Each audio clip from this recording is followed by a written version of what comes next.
नमस्कार। उत्तराखंड के इस वक्त के बुलेटिन के साथ मैं हूं अनुपम। बड़ी खबर, 2 आईएएस अधिकारियों पर एक्शन पर महिला विकास मंत्री रेखा आर्य ने कहा है कि यह कार्रवाई बेहद जरूरी थी। मुख्यमंत्री का निर्णय सही है, अधिकारियों की मनमानी पर एक्शन होना जरूरी है। उन्होंने सीएम के फैसले का स्वागत किया है और इस फैसले को स्वागत योग्य बताया है। आपको बता दें कि मनीषा पवार को महिला बाल विकास का चार्ज दिया गया था, लेकिन उन्होंने चार्ज को ग्रहण ही नहीं किया। इसके बाद मुख्यमंत्री ने अपर मुख्य सचिव मनीषा पवार को उद्योग विभाग और खादी ग्रामोद्योग विभाग से हटा दिया था। निश्चित रूप से ये कार्रवाई बनती है और माननीय मुख्यमंत्री जी का ये निर्णय स्वागत योग्य है। मैं समझती हूँ कि इसके बाद से जो कर्मचारी अधिकारी नियमावली है उसका अनुपालन वो करेंगे और अपने आचरण में सुधार लाने का काम करेंगे। और मुझे लगता है कि एक मोनोपोली जो अधिकारियों द्वारा अपना ली गई है, आज उस पर एक बहुत बड़ा कुठाराघात माननीय मुख्यमंत्री जी ने किया है और बहुत अच्छा संदेश निश्चित रूप से ये गया है। और मैं समझती हूँ इसके बाद से अधिकारी सरकार के अनुसार। वहीं मंत्री रेखा आर्य और आईएएस षणमुगम विवाद में जांच अधिकारी मनीषा पवार ने मुख्य सचिव को अपनी रिपोर्ट सौंप दी है। सूत्रों के हवाले से खबर है कि आईएएस षणमुगम को क्लीन चिट मिल गई है।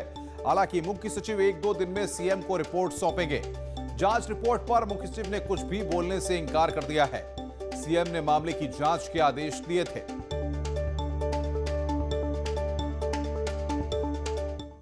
वहीं आईएएस पर कार्रवाई के बाद अब मामले पर सियासत भी शुरू हो गई है। पूर्व सीएम हरीश रावत ने कहा है कि सरकार ब्यूरोक्रेसी को मोहरा बना रही है। मनीषा पवार को मिली सजा पर संदेह है। हरीश रावत ने कहा है कि लगता है कि एक मंत्री को दोषमुक्त करने वाली रिपोर्ट उन्होंने नहीं दी, बल्कि उन्होंने वास्तविकता पर रिपोर्ट दी है।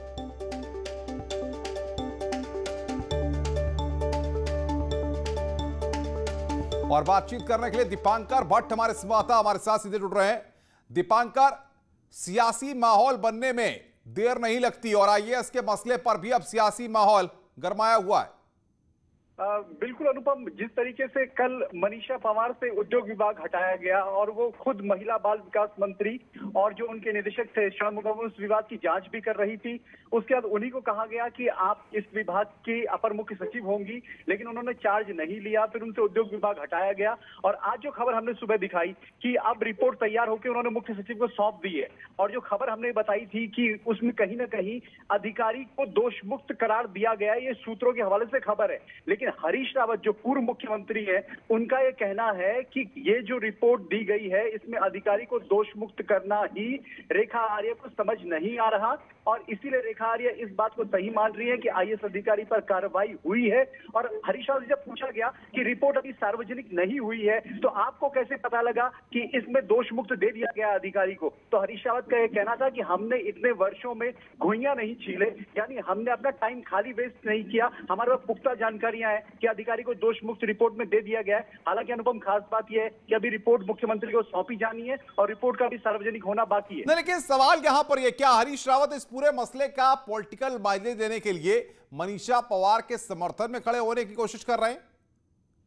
अनुपम, इस पूरे मसले में दो बातें सामने है। एक बात तो ये कि कहीं ना कहीं हरीश रावत ने रेखा आर्य को निशाने पर लिया है, क्योंकि रेखा आर्य उन लोगों में शामिल है जो कभी कांग्रेस में थी और अब बीजेपी में, और अक्सर रेखा आर्य कुछ तीखे और तल्ख बयान हरीश रावत को लेकर देती रही है। एक बात तो ये। दूसरी बात यह कि हरीश रावत ने कहीं ना कहीं ब्यूरोक्रेसी के बहाने सरकार पर भी निशाना साधा है। हरीश रावत का यह कहना है कि ब्यूरोक्रेसी कंट्रोल में रह सकती है, लेकिन बिल्कुल दीपांकर, बड़ी बात यहां पर आप कह रहे हैं, दोनों बातों को काफी महत्वपूर्ण माना जा सकता है। बहुत बहुत शुक्रिया दीपांकर, आप नजर बना के रखिए, आगे भी हम आपसे अपडेट लेते रहेंगे। एबीवीपी पदाधिकारियों के विरोध के बावजूद कुछ लोगों को बीजेपी युवा मोर्चा का पदाधिकारी बना दिया गया, जिसको लेकर बीजेपी के प्रदेश अध्यक्ष बंशीधर भगत ने बयान दिया है। भगत ने कहा है कि जिन लोगों को पदाधिकारी बनाया गया है उसमें से कोई भी पार्टी से निष्कासित नहीं था और जिन्हें भी बीजेपी युवा मोर्चे में जगह दी गई है पूरे विचार विमर्श के बाद ही दी गई है। पूरी नहीं है, कारण होते हैं, कोई किसी में कहीं गड़बड़ कर देता है, कहीं कर देता है, फिर उसके बाद वापसी क्यों करते हैं? इसलिए करते हैं कि अब वो गलती के लिए सुधार कर रही है। तो कोई दल से बाहर नहीं थे, वो कार्यकर्ता थे, पार्टी में थे, उनका उपयुक्त समझा गया, वो बना दिया। आगे बढ़ते हैं। राज्य सरकार के खिलाफ जवाब दो यात्रा पर निकले पूर्व कैबिनेट मंत्री मंत्री प्रसाद नैथानी खुद ही सवालों के घेरे में आ गए हैं। मंत्री प्रसाद नैथानी अपनी गाड़ी में नियम विरुद्ध हूटर लगाकर सरकार की मुखालफत पर निकले हैं। खुद मंत्री प्रसाद नैथानी का कहना है कि रास्ते में कई जगहों पर सड़क पर जाम लग जाता है, इससे बचने के लिए वो हूटर बजाते हैं।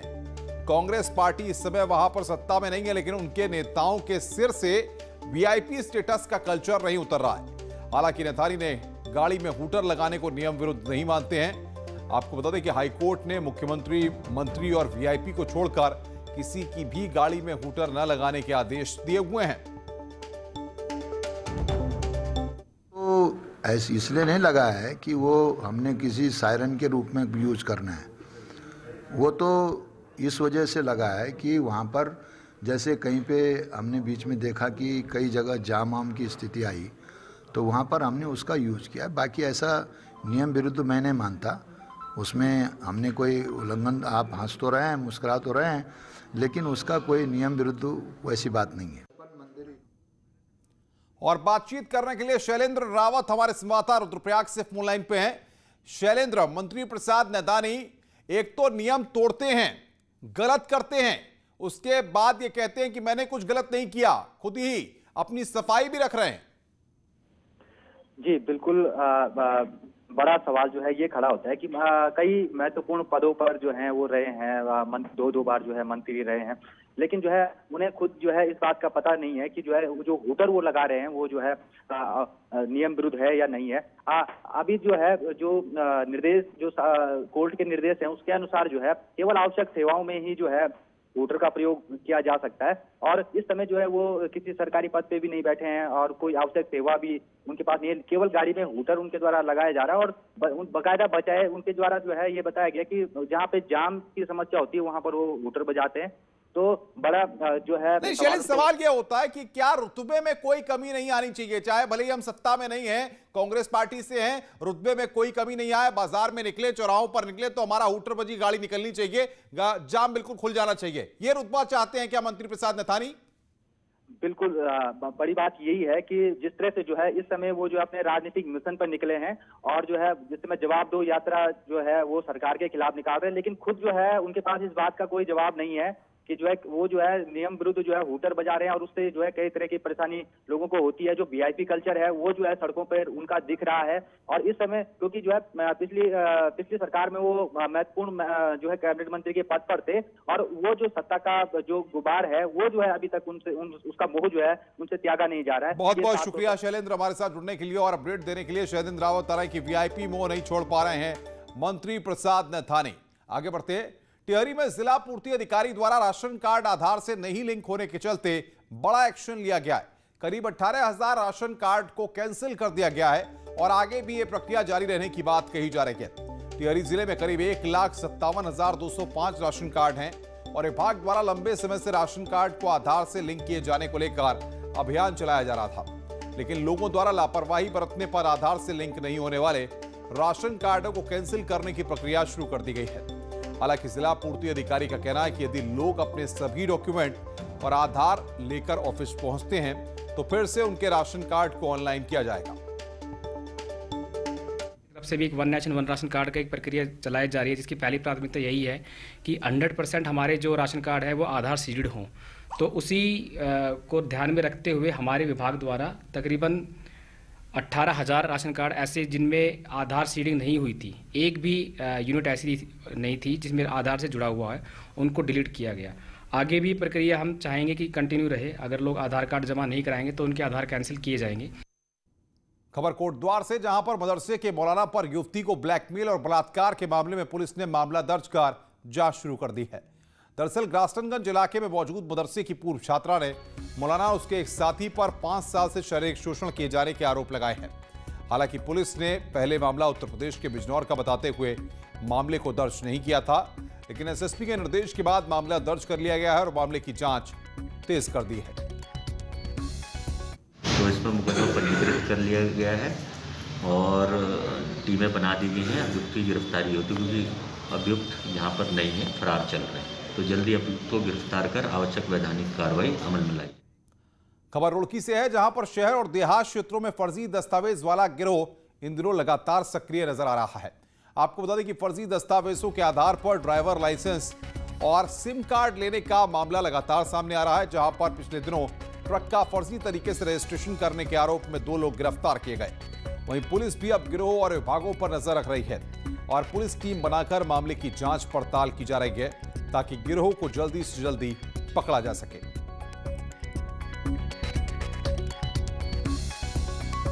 अपेक्षा की जाती है आम जनता से भी कि यदि किसी के पास ऐसी कोई भी जानकारी है तो वो नज़दीकी पुलिस थाने या पुलिस अधिकारी से संपर्क करके इस संबंध में आवश्यक जानकारी उपलब्ध कराए ताकि ऐसी गतिविधियां रुके। बड़ी खबर देहरादून से इस वक्त आ रही। कांग्रेस की महासचिव प्रियंका गांधी आज से 3 दिन के निजी दौरे पर उत्तराखंड में हैं। सूत्रों के हवाले से खबर है कि उनका आज देहरादून के एक निजी स्कूल में जाने का कार्यक्रम है। साथ ही कल वो मसूरी जा सकती हैं। पार्टी नेताओं से मिलने का फिलहाल कोई कार्यक्रम नहीं है, ये जानकारी इस वक्त आ रही है। पार्टी नेताओं से मुलाकात का कोई प्रोग्राम नहीं है वहां पर। दीपांकर भट्ट हमारे संवाददाता बातचीत करने के लिए फोन लाइन पर। दीपांकर, कितने बजे प्रियंका वहां पर पहुंचेंगी और क्या कार्यक्रम रहेगा इन 3 दिनों में?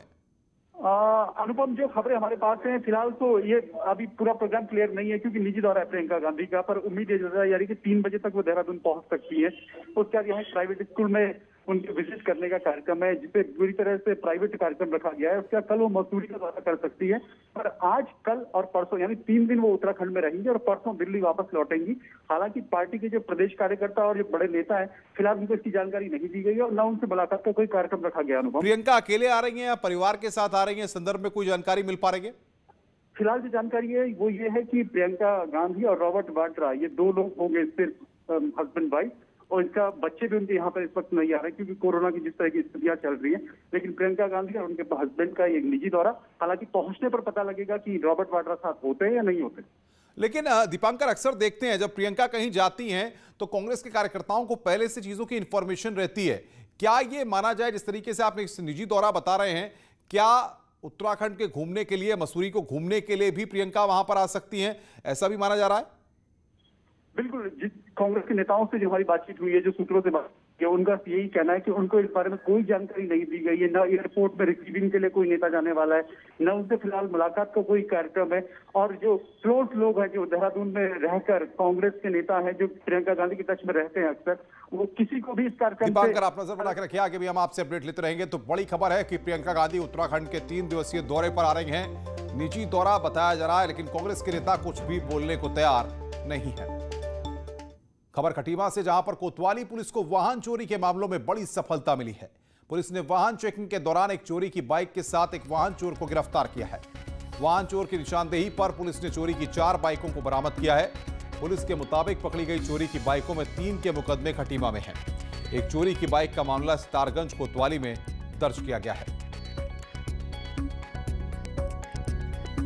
चोरी की मोटरसाइकिल के साथ पकड़ा गया और जब उससे सख्ती से पूछताछ की गई तो 3 और मोटरसाइकिलें उसके कब्जे से बरामद की गई हैं, जिसमें से 2 हमारे खटीमा थाने की और 1 सितारगंज थाने की। तो इसमें नियमानुसार मुकदमे दर्ज करके और इसको कोर्ट में पेश करने की कार्रवाई की जा रही है। बाकी और सख्ती से पूछताछ करके जो भी फैक्ट निकलेगा उस हिसाब से आगे कार्रवाई की। उत्तरकाशी के सीमांत क्षेत्रों में आने वाले कुछ दिनों बाद भारी बर्फबारी के चलते कई मार्ग बंद हो जाते हैं, जिससे कई गांव तक पहुंचने का रास्ता बंद हो जाता है। लिहाजा इस दौरान खाद्यान्न सहित अन्य चीजों का संकट गहराने लगता है और लोगों को दिक्कतें होती हैं। वहीं इस बार खाद्यान्न विभाग ने 1 महीने का राशन पहले ही इन इलाकों के लिए मंगवा लिया है, जिसे इसी महीने में सीमांत इलाकों तक भेज दिया जाएगा। इससे गांव में किसी भी तरह से राशन की किल्लत न होने पाए। 1-2 महीने का और अभी जनवरी या फरवरी तक का हम एडवांस मंगाते हैं और जो दूरस्थ क्षेत्र हैं उनको हम अग्रिम रूप से वितरण कर देते हैं। गत वर्षों की भांति इस वर्ष भी हम शुरू करने वाले हैं। आदेश हमने कर दिए हैं और डिमांड भी हमने विभाग में कर दी है। रुक रहे एक ब्रेक के लिए। ब्रेक के बाद उत्तराखंड की कुछ और खबरें।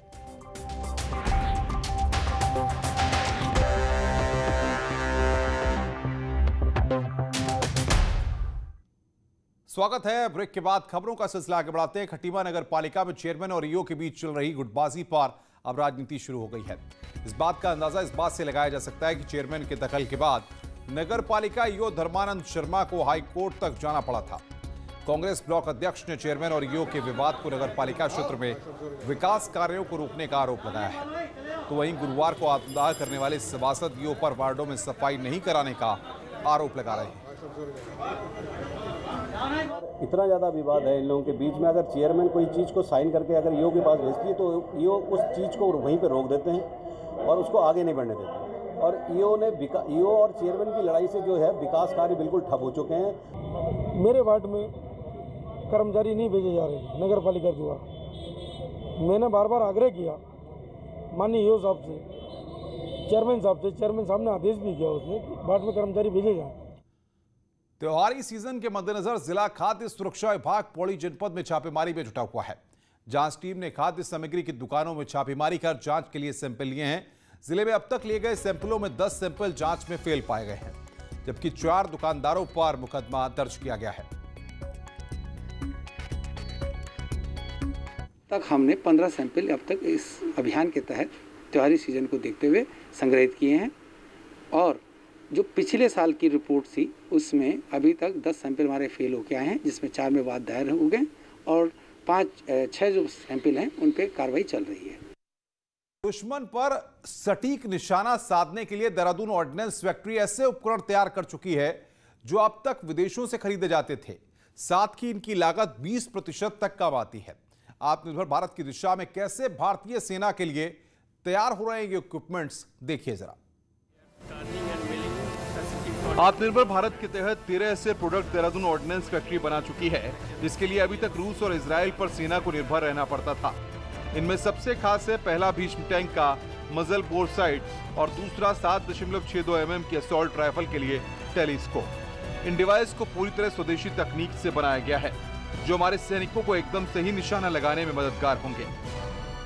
आत्मनिर्भर भारत के लिए अलग अलग तरह के वेपन सिस्टम्स के लिए, इन्फेंट्री के लिए, आर्टिलरी के लिए बनाते रहेंगे और उनके लिए देशी ऑप्शन मुहैया कराते रहेंगे। आत्मनिर्भर भारत के तहत क्वालिटी से कोई समझौता नहीं किया जा रहा है। दिन रात मेहनत तक इंजीनियर इस डिवाइस पर काम कर रहे हैं। मदरबोर्ड साइट UPV 125 पूरी तरह भारत में ही डिजाइन और बनाया गया है, जो टैंक की गन को अलर्टमेंट बताएगा। साथ ही कीमत में काफी सस्ता है। हम केवल आत्मनिर्भरता की तरफ ही नहीं है, हम लोग हमारे प्रोडक्ट की कीमत के बारे में भी आपको बताना चाहेंगे कि यह हमारी असॉल्ट राइफल की साइट बाजार में उपलब्ध विदेशी साइट से लगभग 20 से 25% कम कीमत पर हमारे देश के उपयोग के लिए अवेलेबल की जाएगी। Day site telescope, passive night vision दूरबीन, हेलमेट डिवाइस जैसे उपकरण हमारी सेना को और मजबूती देने के लिए तैयार हो रहे हैं। और सबसे खास बात, स्वदेशी तकनीक से ये उपकरण कम लागत पर तैयार हो रहे हैं।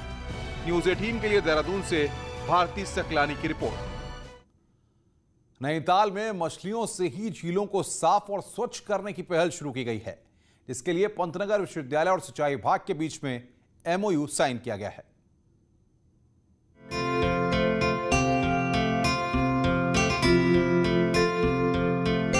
नैनीताल की 4 झीलों को साफ करने के लिए अब सिल्वर कार्प मछली का सहारा लिया जा रहा है। भीमताल, नौकुचिया ताल, सात ताल और नैनीताल में सिल्वर कार्प मछली डाली जा रही है। झील में बड़े खतरनाक लवणों को कम करने के लिए सिंचाई विभाग और पंतनगर यूनिवर्सिटी में MOU हुआ है। इन सब झीलों में सबसे ज्यादा चिंताजनक स्थिति नैनीताल की नैनी झील की है। इसके चलते अब सिल्वर कार्प का सहारा लिया जा रहा है। लेक्स में जो है हमारी इकोलॉजिकल सिस्टम को कैसे बैलेंस किया जाए, उसमें फिशेस का क्या रोल हो सकता है, तो उसकी स्टडी हम पूरे अपने जुडिक्शन में जितना है, भीमताल, नौकुचिया ताल, सात ताल, इवन दो सरिता ताल और इसको अभी हम नैनी लेक को उसमें लिए हुए हैं। दरअसल सिल्वर कार्प मछली अपना भोजन पानी की ऊपरी सतह से लेती है और झील की एल्गी खाती है। साथ ही छोटे पौधे, पत्ते और सड़े गले जलीय पौधों को भी ये नष्ट कर देती है। सिल्वर कार्प बहुत उपयोगी मछली है इस झील के लिए पर्टिकुलर। इसमें पादप लवणों की मात्रा बहुत ज़्यादा हो रही है, तो इसलिए उसके संतुलन की आवश्यकता है। तो उस यदि पादप लवक नियंत्रण में रहेंगे तो आगे की फूड चेन के जो भी आर्गेनिज्म हैं वो भी नियंत्रण में रहेंगे और मछलियां भी सब अच्छे से रहेंगी, स्वस्थ रहेंगी। बहरहाल सरकार के लिए भी सरोवर नगरी की इन झीलों को बचाना बड़ी चुनौती है। अगर पंतनगर यूनिवर्सिटी के शोध के बेहतर परिणाम सामने आते हैं तो झील की सेहत और संरक्षण के लिए बड़ा कदम होगा। न्यूज़ 18 के लिए नैनीताल से वीरेंद्र बिष्ट की रिपोर्ट।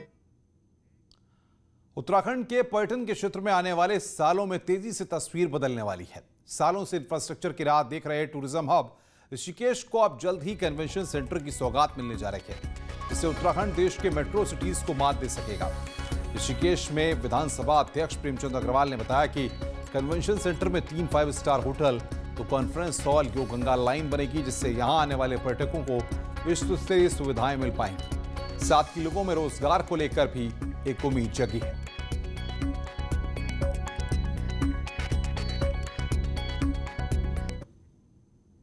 विकासनगर के जगत ग्राम में स्थित ऐतिहासिक और पौराणिक महत्व के स्थान अश्वमेध यज्ञ को पर्यटन के लिहाज से विकसित करने की दिशा में काम शुरू हो गए हैं। इसके तहत 2 करोड़ की लागत से अश्वमेध यज्ञ स्थल तक पहुंचने के लिए सड़क के साथ साथ अन्य सौंदर्यीकरण के कार्य शामिल हैं। बीजेपी विधायक मुन्ना सिंह चौहान का कहना है कि इसको विकसित करने पर क्षेत्र में पर्यटन को बढ़ावा मिलेगा, साथ ही रोजगार के अवसर भी बढ़ेंगे।